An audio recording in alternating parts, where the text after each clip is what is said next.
अस्सलाम वालेकुम dear students. इस वीडियो में हम देखेंगे chapter number 5 review exercise. Question number 1, in circle the correct answers.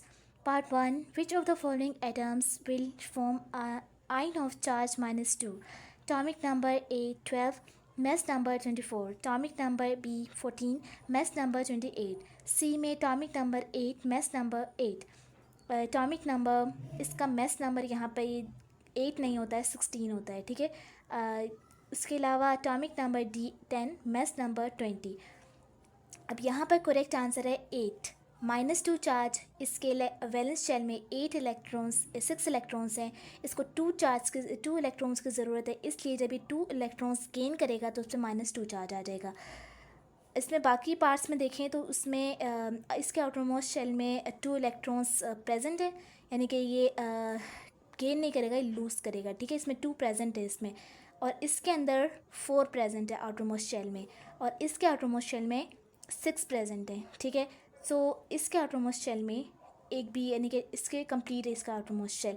सो ये है सी पार्ट, जिसका आउटरमोस्ट शेल 6 इसमें प्रेजेंट है और 2 की इसको ज़रूरत है।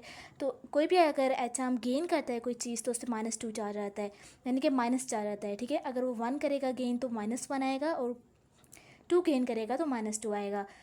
Part 2, which of the following atoms will not form cation और एनाइन? अब कैटाइन कहते हैं लूज ऑफ इलेक्ट्रॉन। ऐसा कौन सा एटम है वो जो लूज ऑफ इलेक्ट्रॉन्स करता है, यानी कि ना ही वो लूज़ करता है इलेक्ट्रॉन, ना ही एनाइन। एनाइन मतलब गेन ऑफ इलेक्ट्रॉन, ठीक है, ना ही वो गेन करता है। अब लूज़ और गेन तो वही नहीं करेगा जिसका आउटरमोस्ट शेल कंप्लीट होगा। अब यहाँ पर आउटरमोस्ट शेल कंप्लीट है टॉमिक नंबर 18। जब टॉमिक नंबर कंप्लीट 18 होगा तो उसका वैलेंस शेल के अंदर कोई भी ऐसा एलिमेंट, ऐसा इलेक्ट्रॉन नहीं है जो प्रेजेंट ना होगा, तो वो वैलेंस शेल कंप्लीट होगा, ठीक है। Part 3, which of the following atoms will form cation? अब इसमें से कौन सा एटम है जो बनाएगा कैटाइन? कैटाइन मतलब लूज ऑफ इलेक्ट्रॉन। अब यहाँ पर एटम है A part 20, B part 18, C part 17, D part 15। अब यहाँ पर बनाएगा 17, ठीक है। ये सी पार्ट, यहाँ पर 17, इसके आउटरमोस्ट शेल में एक इलेक्ट्रॉन प्रेजेंट है, और जब ये एक इलेक्ट्रॉन लूज़ करेगा तो कैटाइन बन जाएगा, और ये 17 इसका एटॉमिक नंबर है, ठीक है। Part 4, which of the following atoms obey duplet rule? अब यहाँ पर डुप्लेट रूल कौन सा एटम है जो ओबे करता है?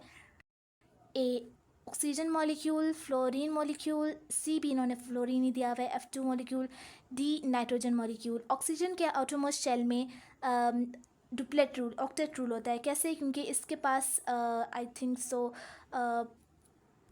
6 इलेक्ट्रॉन्स होते हैं, तो इसको अपना ऑक्टेट यानी कि 8 कंप्लीट करने के लिए 2 की ज़रूरत है। अब नाइट्रोजन के आउटरमोस्ट शेल में 5 होते हैं, सो इसको अपना वैलेंस शेल कंप्लीट करने के लिए 3 चाहिए होते हैं। अब फ्लोरीन। सो स्टूडेंट्स, इस जो पार्ट 4 है MCQs का, which of the following atoms obey duplet rule, इसमें से आई थिंक सो सी के अंदर कोई एलिमेंट मिसिंग है। तो ना ऑक्सीजन होता है डुप्लेट रूल, ना ही ऑक्सीजन, ना ऑक्सीजन, ना फ्लोरीन, ना ही नाइट्रोजन। सो इसमें यहाँ पर आई थिंक सो के मिसिंग है, तो इनमें से तीनों में से कोई भी डुप्लेट रूल ओबे नहीं करता है। सो नेक्स्ट देखें, 5 में silicon belongs to group 4A, it has dash electrons in the valence shell. अब सिलिकॉन बिलोंग करता है ग्रुप 4A से, ठीक है। तो 4A से अगर बिलोंग कर रहा है तो उसके वैलेंस शेल में भी ए देखें, ए है 2, बी 3, सी 4, डी 6, 4 इलेक्ट्रॉन्स होंगे। इसके ग्रुप नंबर अगर हमें पता हो तो उसके वैलेंस शेल में कितने इलेक्ट्रॉन्स है वो भी हमें पता चल जाता है, ठीक है। 4 इलेक्ट्रॉन्स होंगे। 6 है, phosphorus belongs to the third period of the group 5A. How many electrons it needs to complete its valence shell? phosphorus third period और ग्रुप 5A से बिलोंग करता है, तो इसका मतलब हुआ कि इसके वैलेंस शेल में 5 इलेक्ट्रॉन्स प्रेजेंट है, और इसको कंप्लीट करने के लिए कितने इलेक्ट्रॉन्स की ज़रूरत है? 3 इलेक्ट्रॉन्स की ज़रूरत है, ठीक है। नेक्स्ट है part 7, in the formation of AlF3 aluminium atom loses dash electrons.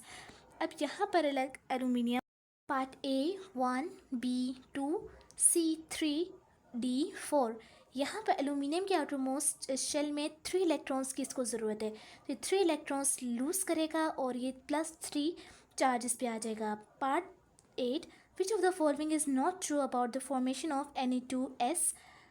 Part A is sodium atom loses 1 electron, B sodium forms cation, C sulfur forms anion, D each sulfur atom gains 1 electron। अब Na2S के according कौन सी statement true नहीं है? Sodium atom A में देखें, sodium atom loses 1 electron, sodium 1 electron lose करे, ये correct है। सोडियम फॉर्म्स कैटाइन, ये सोडियम लूज़ करे इलेक्ट्रॉन, ये भी करेक्ट है। Sulphur forms anion, sulphur anion बन रहा है क्योंकि ये गेन कर रहा है, ठीक है, सो ये भी करेक्ट है। Each sulphur atoms gain 1 electron, sulphur के ऊपर जो उसका आउटर मोस्ट शेल है उसके ऊपर यानी कि 2 इलेक्ट्रॉन्स इसको यहाँ पे सरफेस 1 इलेक्ट्रॉन गेन नहीं कर रहा है, यहाँ पे 2 सोडियम के मॉलिक्यूल प्रेजेंट है, 2 सोडियम एटम्स प्रेजेंट हैं। सो 2 सोडियम एटम के यानी कि 2, लेट्स सपोज एक ये सोडियम है एक ये सोडियम है, ठीक है, तो एक इलेक्ट्रॉन इसने दिया एक इलेक्ट्रॉन इसने दिया और उसके आउटर मोस्ट शेल में 2 इलेक्ट्रॉन्स की ज़रूरत है, तो इसलिए यहाँ पर जो सल्फ़र है वो 1 इलेक्ट्रॉन गेन नहीं कर रहा है, 2 इलेक्ट्रॉन्स गेन कर रहा है, ठीक है, सो ये इनकरेक्ट है कि 1 इलेक्ट्रॉन ही 2 इलेक्ट्रॉन्स गेन कर रहा है। Identify the covalent compound, part 9। Covalent compound इसमें क्या होता है? ए NaCl, NaCl कोवलेंट नहीं आयनिक कंपाउंड होता है। Mg, part B MgO, C H2O and D KF। इसमें करेक्ट आंसर H2O है क्योंकि H2O के अंदर कोवलेंट कंपाउंड बनता है। आई होप सो अगर आपने वीडियो से कुछ भी सीखा हो तो सब्सक्राइब ज़रूर कर दीजिएगा एंड मिलते हैं नेक्स्ट वीडियो में। अल्लाह हाफिज़।